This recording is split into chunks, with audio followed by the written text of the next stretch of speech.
I have to record.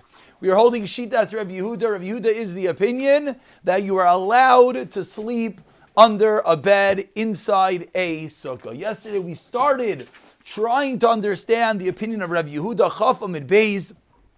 Reb Yehuda allows you to sleep under a bed. So the first question is, what would be the problem with sleeping under a bed? And we already yesterday discussed it. What would be the problem with being under a bed? There you go. Chatzitza, Tanoil, you're not in the sukkah. If you're under the table, are you in the sukkah? You're in the sukkah. Am I in the garage if I'm under the table? I'm in the garage, but the table's blocking me from being under the schach. It's a chatzitza. But that only works if it has a halachic status of being a barrier, being a blockage, of being an oyel. So now we pick up, we're going to chazer quickly, Tinan. We are 6 lines in the bottom of Chaf Amid Beis, the second line into the Gemara. Tinan Hasam. We learned in a Mishnah, Echad Chor, whether it's a halo shecharu mayim, that was hollowed out from water. Shalom Chaver, we just started. Oy shiratzim, or it was chiseled out by creepy crawling creatures. Oy shachlasai malachas, or it was oichel, it was eaten away by malachas, melech, salt, corrosive materials. V'chein midvach avanim, a pile of stones. V'chein soyer shal rice, a stack of beams. All of these items are ma'ahil al hatoma. They form an oil, they form a tent, they form a covering over toma. Comes along Reb Yehuda, and that's the opinion that we're looking for. That's what we're going to be discussing.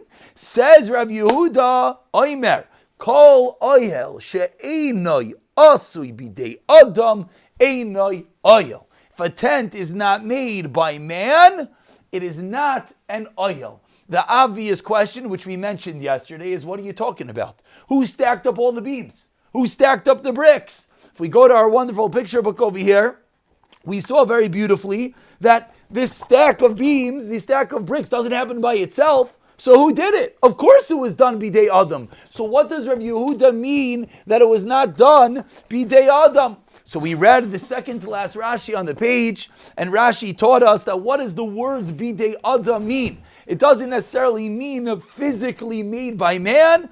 Bidei Adam means, says Rashi, mitkavein. You have kavana to make it into a hoyel. So what do we see? Now we could speak out the whole picture in Rav Yehuda.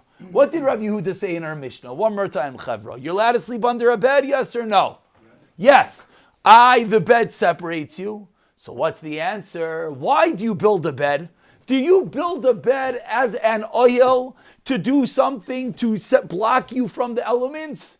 That would be abnormal. We build beds to sleep on top of the bed, not to sleep underneath the bed. So why in the Mishnah does Rav Yehuda allow you to sleep under a bed? Because a bed is an entity that's an oil that is Einoi asui bidei Adam. It's not made by man. What do you mean it's not made by man? Of course it's made by man. What's the answer? Just like those stack of bricks, just like those stack of beams, was also made by man, but it was not made bikavono with the intent to be an oil. And that would be the first impetus, the first source, the first key to Shitas Reb Yehuda, and that's exactly why it's being brought down over here. So one more time. At this point, if we want to know, according to Reb Yehuda in the Mishnah, why are you allowed to sleep under the bed? What is the answer? What is the answer? Because the bed is not an oil. What do you mean it's not an oil? That's ridiculous. You're under the bed. Of course it's an oil. What's the answer? It wasn't made to be an oil. That Rashi one more time. Miskavein la'asai oil. You have to have intent for it to be an oil. And was there intent to be an oil? The answer is no. Now, we're going to eventually get into what is oil and what's going on over here. What's tomo? We didn't really crack the surface yet, but it's good to put the full parsha, the full package, because now we can understand Rav Yehuda in the Mishnah. So we learned the Mishnah, and the Mishnah taught us, can you sleep under a bed, yes or no? It was a big debate. Rav Yehuda said yes, the other opinion said no. Why does Rav Yehuda say yes? Because it's not an oil. What do the other opinions say? No, because it is Yes, an oil, which also fits with the Mishnah we just quoted. Very good. Says the Gemara, my Taima de Reb Yehuda. What is the reason? Now, is that word taima precise? What's the reason? We know the reason for Reb Yehuda. Do we not? We just spent the last 5 minutes telling you the reason of Reb Yehuda, because it's not made for being an oil. So over here, when the Gemara says my taima, it's a little bit of a different my taima. It means what's the source? What is the source for the opinion of Reb Yehuda? Says the Gemara as we turn over. Well, you don't really have to turn over, but says the Gemara as we move over to Chaf Aleph Amid Aleph. What is the source for Rabbi Yehuda? Yalif, he learns it out from Yalif. He learns it out from Oyhel mi Mishkan. He learns it out from the word Oyhel by Mishkan. This is going to be our classical Gezeras Shav. We have the word in one place, we have the word in another place, and we're going to take the meaning of the word from place A and then put it into place B. The Gemara explains. Kisiv hacha, top line Chaf Aleph Amid Aleph. It says over here, Zois ha-Taira. This is the Taira, this is the law of Adam, of a man, ki yamus ba-oyhel, that died in an oyhel, in a tent. Someone that, Hebrew English words getting confused. Someone that dies in a tent. By the way, this pasuk is of all Musar fame. Maybe a little bit of trauma going on right now. Adam kiyamas ba'ayhel, pasba melech toichal. Get on the floor, stop eating candy, have some stale bread. What are you doing? Enjoying yourself? Okay, let's leave that for now. This is not Musar Seder. Says the Gemara, the pasuk, when it talks about Tumah, it says someone dies. When someone dies, he becomes Tameh.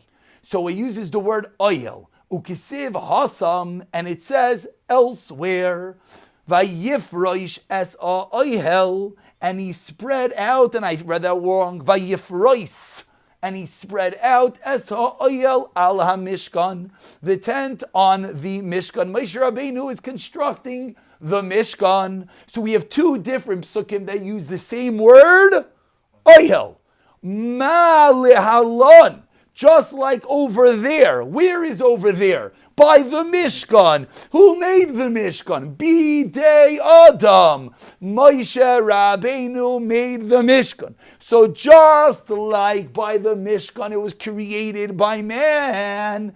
Afkan. So to here, where is here? By Tumah of Oyel. Again, just like over there by the Mishkan, who created the Oyel, who created the tent, Moshe Rabbeinu, a man, a mere mortal, so too, when it comes to us, what is us? The dinam of Oyel, of Toma, Afkan, Bidei, Adam. So too, it is created by man. This is the source for Reb Yehuda. That Reb Yehuda holds. There's only a halachic status of oyel if what?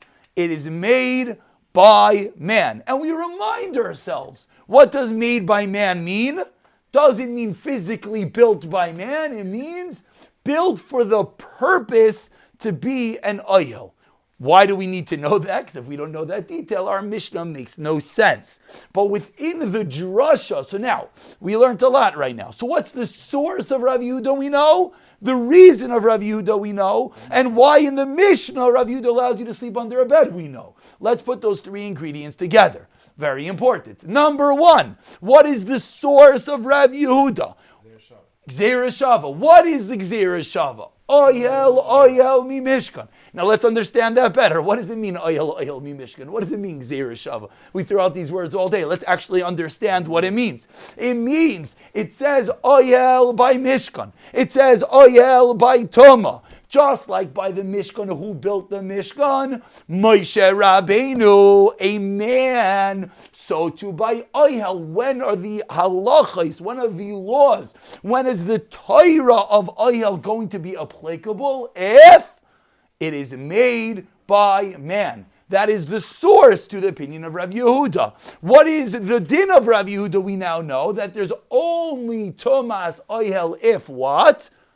If it's made by man, very good, which means kavana. And now we could trace it all the way back to the Mishnah. So why in the Mishnah does Rav Yehuda allow you to sleep under a bed?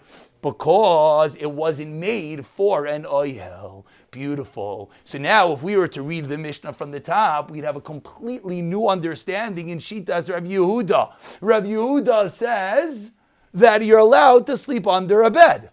Why? Because a bed is made as a bed and not as an oyel. Who cares? It's not made by man. Yes, it is. It's not made for the kavanah of man. What's your source? Oyel mi Mishkan, just like Moshe Rabbeinu built the Mishkan. It's made by man, so to only have the halachas of oyel if it's made by man. And we conclude for today, how do the Rabbanan answer? The Rabbanan argue in Rav Yehuda. And they say there's always the halachas of Tumah. How are they going to answer? Rav Yehuda sounds bulletproof. He has a beautiful Gzeira Shava.